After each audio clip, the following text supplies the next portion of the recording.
কবরের শাস্তি হবে না চারটা কারণে।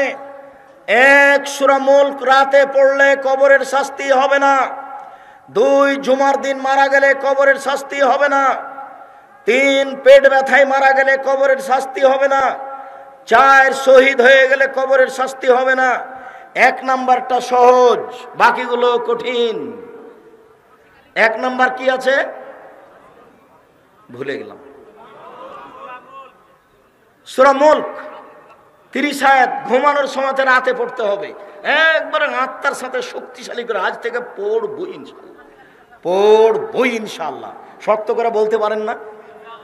পড়বো ইনশাআল্লাহ। শুয়ে গেছেন তো, আরে শয়তান শুয়ে দিয়েছে রে, শয়তান শুতিয়ে দিয়েছে, লাভ দিয়ে উঠা আবার পড়তে হবে। মনটা চাচ্ছে না কেন? শয়তান বলছে শুয়ে যাও, শুতে যাও, শুতে যাও, শুতে যাও। শয়তানের কাজ এটা, আর আপনাকে জিহাদ করতে হবে। এরকম নেকি নাই, 5-10 নেকি সেমের নেই। রোজা থাকলে এরকম কোনো নেকি হয় না।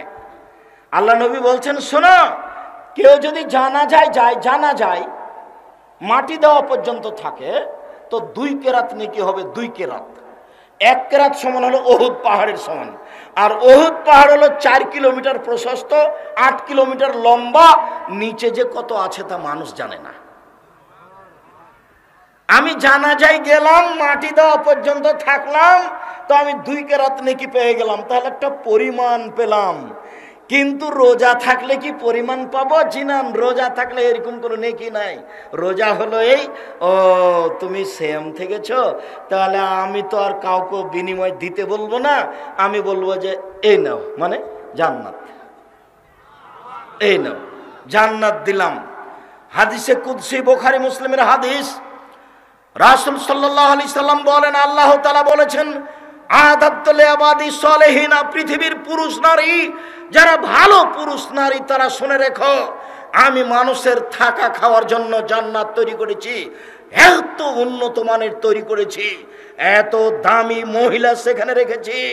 ঝিনুকের মধ্যে লুকানো মুক্তা, ডাগর ডাগর চক্ষু, টানা টানা চক্ষু, খুব লম্বা লম্বা কালো কুচকুচে, কোঁকড়া কোঁকড়া চুল। 15-16 বছরের যুবতী যেমন হয় এরকম তাদের হিসাব নিকাশ, রূপ চেহারা ভাবা যাবে না।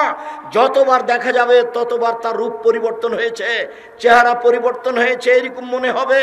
তার শরীরে কোনোদিন ময়লা হবে না, তার কাপড় কোনোদিন পুরাতন হবে না, তার কোনোদিন পেশাব হবে না, তার কোনোদিন পায়খানা হবে না, তার কোনোদিন হায়েজ হবে না, তাকে গোসল করে পবিত্র হতে হবে না। ভিন্ন ধরনের নারী আমি জান্নাতে রেখেছি। পৃথিবীর মানুষ শুনে রেখো, আমি তোমাদের জন্য এত উন্নত মানের থাকা খাওয়া আর সুখ শান্তির জন্য নারী রেখেছি যে চোখ কোনোদিন দেখেনি থাকা খাওয়ার জায়গায় এত উন্নত মানের হতে পারে।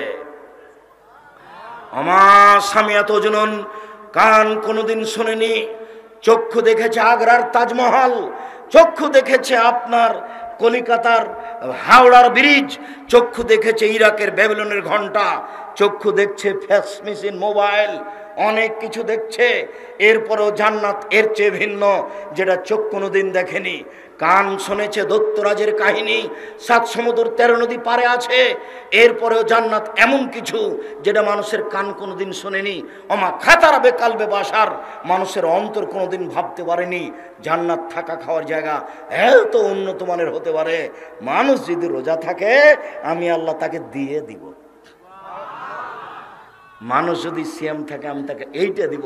আমি 5-10 নেকি দিব না, ফেরেশতাকে লিখতেও বলবো না, এই ফেরেশতা সিয়াম থেকে যে 200 নেকি লিখে দাও, 1 কেরাত নেকি লিখে দাও, এটা আমি কাউকে বলবো না।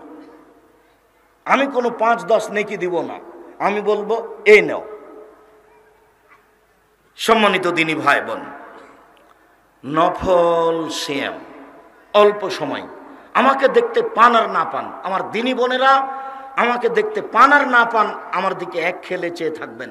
আপনার সাথে একটা কথা ছেড়ে এসেছিলাম, তো ওই অংশটুকু বলে নিয়ে নফল সিয়ামের মধ্যে আবার ঢুকলাম।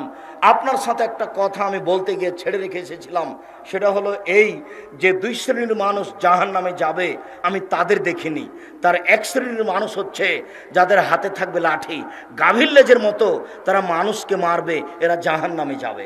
আর আরেক শ্রেণীর মানুষ হচ্ছে নিঃসাহন মহিলা, কাশে এতন কাপড় পরে থাকে আর এতন উলঙ্গ, কাপড় পরে উলঙ্গ হয়। এই ছেলে, তোমার মা যে ছোট ব্লাউজ পরে আছে, পেটের নিচের দিক দেখা যাচ্ছে, এটা উলঙ্গ নয়? ব্লাউজের হাত আছে এই পর্যন্ত, তো বাকি কবজি পর্যন্ত এটা কি ফাঁকা নয়? তো এটাই তো উলঙ্গ। তোমার বোন যে যেভাবে মাথায় কাপড় না দিয়ে স্কুল কলেজে যাচ্ছে, চাকরি পেয়েছে, একটা দামি চাকরি পেয়েছে, বাপে বলছে আমার মেয়ে ব্যাংকে চাকরি করে, কত বাপের খুশি। চাকরির জন্য আল্লাহ মেয়েদেরকে সৃষ্টি করেননি। আমার কথাতেই জাতিকে ফিরে আসতে হবে। জাতি যতই জায়গা জায়গায় গরম হোক না কেন, আমার কথা আমাকে ফেরত নিতে হবে না। মহিলাদেরকে সৃষ্টি করা হয়েছে ছেলে মেয়ে লালন পালনের জন্য এবং স্বামীর সেবার জন্য, স্বামীকে তৃপ্তি শান্তি দেওয়ার জন্য। আমি বলিনি এ কথা, আল্লাহ বলেছেন। যার জন্য আমি বলেছি কোনো সময় বউকে মারবেন না। এত তৃপ্তির জিনিসকে মারবেন কেন আপনি? আচ্ছা ভুল হয়েছে হয়েছে, লবণ বেশি হয়েছে হয়েছে, আপনি কেন মারবেন? মারবেন না। নিশাউন মহিলা কাশে এতুন কাপড় পরে থাকে, আর এতুন উলঙ্গ মমিলাতুন, তারা পুরুষকে নিজের দিকে আকৃষ্ট করে। ওরা যখন হাঁটে তখন রাস্তার পুরুষ তাদের দিকে দেখতে থাকে। মায়েলাতুন, তারা নিজেরও আকৃষ্ট হয়। বাড়িতে ছিল ভালোই ছিল, এখন রাস্তায় স্কুলে যাচ্ছে, হাটে বাজারে যাচ্ছে, তখন কেন জানি কেমন কেমন করে, আনছান আনছান করে। একবার ডান দিকে যায়, একবার বাম দিকে যায়, একবার হাত নাড়ে, একবার মাথার চুল নাড়ে, ভাঁজ করে কথা বলে, কেন জানি কেমন কেমন করে। তার মনে ও নিজেও পুরুষের দিকে আকৃষ্ট হয়েছে। নাহলে এমন করে কেন? ও তো লজ্জাশীল বস্তু, ও তো লজ্জা করবে, ও তো ইতস্তবোধ করবে। কেন আপনার মনে নাই যে আপনার ফুফুকে আনতে গেছিলেন আপনি, তখন আপনার ফুফু পিছে পিছে হাঁটছিল আর আপনি আগে আগে হাঁটছিলেন, রাস্তায় একটা মানুষ পড়ে গেল, তখন আপনার ফুফু রাস্তা ছেড়ে দিয়ে ওই দিকে মুখ করে দাঁড়ালো। মনে পড়ে না আপনার? না মনে পড়ে না মনে হয়। তারপর যখন রাস্তা থেকে লোকটা পার হয়ে গেল, তখন আপনার ফুফু আবার হাঁটতে লাগলেন। এটা ছিল, এটা হবে মহিলার স্বভাব। তো এখন দেখছি যে ও পুরুষ হয়ে ঢং ঢং করে পাশ দিয়ে হেঁটে চলে যাচ্ছে, মনে হচ্ছে ও জানি পশু হয়ে গেছে, ও যেন আরো কিছু হিংস্র প্রাণী। ভালো হিসাব আপনার আমি নিন্দা করিনি। জাতিকে ধ্বংস করে জাহান্নামের দিকে ঠেলে দিয়ে নিজে কিছু বুঝাতে চাইবেন না। লাইট খুলনা জান্নাত, এইসব মহিলারা জান্নাতে যাবে না। জান্নাতে তো যাবে না, যাবে না। ওলাইয়া যেত না রিহাহা, জান্নাতের গন্ধ পাবে না। ফাইনা রিহাহা লা তুজাদু মিন মাসিরাতি কাদা ওয়া কাদা, যে জান্নাতের গন্ধ 1 বছরের দূরত্ব পথ থেকে পাওয়া যায়, এটা জান্নাত। এখানে একটা দ্রুতগামী ঘোড়া এখান থেকে দৌড়াতে লাগলো, 1 বছর দৌড়িয়ে যেখানে যাবে ওই শেষে যদি আপনি দাঁড়ান, ওখান থেকে জান্নাতের গন্ধ পাবেন, এর নাম জান্নাত। কিন্তু এই মহিলারা জান্নাতের গন্ধ পাবে না, এ কথা আমি বলিনি, এ কথা মুহাম্মদ সাল্লাল্লাহু আলাইহি ওয়াসাল্লাম বলেছে। সম্মানিত দিনী বোন, আপনাকে আশ্বস্ত করার জন্য আপনি দুশ্চিন্তা ভোগ করবেন না, আপনার জন্য জান্নাত সহজ মর্মে আর একটা কথা বলে যাচ্ছি। উপস্থিত বৈঠকের দিনী মুসলিম বোন একটু খেয়াল করেন। কথা বলছো কেন? তোমার কথা বলছি, তুমি একটু শরম করো না কেন? কথা বলছো কেন? মুখ বন্ধ করো। তোমাকেই তো বলছি। উপস্থিত বৈঠকের সম্মানিত দিনী বোন শুনুন একটু, আপনার জন্য জান্নাত সহজ। 4টা কাজ করলে আপনি জান্নাতে চলে যেতে পারবেন। পুরুষের জন্য এত জান্নাত সহজ নয়। আপনি 4টা কাজ করলে জান্নাতের সব দরজা খোলা, 8টাই খোলা। জান কোনটা দিয়ে যাবেন? এবার তারও বেশি হয়ে গেল, সেমের চেয়ে বেশি হয়ে গেল নাকি? 4টা কাজ করলে আপনার জন্য জান্নাতের সব দরজা খোলা।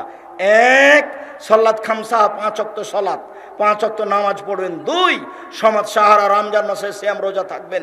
3 আতাত বালাহা, স্বামীকে মেনে চলবেন। 4 আহসানাত ফারজাহা, জেনায় লিপ্ত হবেন না। আব্দুর রাজ্জাক সাহেব থামেন থামেন থামেন।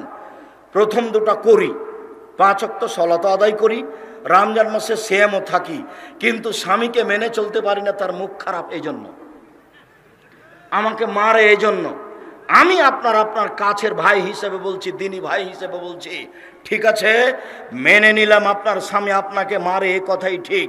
আপনার স্বামী আপনাকে গালি দেয়, এ কথাই ঠিক। এরপরে আপনাকে আমি মেনে নিতে বলছি, কেননা আপনি যে মন ভারী করে কথা বলছেন না, 1 গ্লাস পানি চাইলে নিয়ে গিয়ে সামনে থ্যাক্কস করে রেখে এদিকে চলে যান। ভাত মেয়েকে দিয়ে পাঠান, ভাত বৌমাকে দিয়ে পাঠান, তরি তরকারি বৌমাকে দিয়ে পাঠান, ছেলের হাত দিয়ে পাঠান, নিজে আপনি যান না। আপনি মনে রাখেন, যতদিন পর্যন্ত আপনি এভাবে চলবেন, কোনোদিন আপনার ইবাদত কবুল হবে না। আপনার স্বামীর মুখ খারাপ, এরপর আমি আপনার দিনী ভাই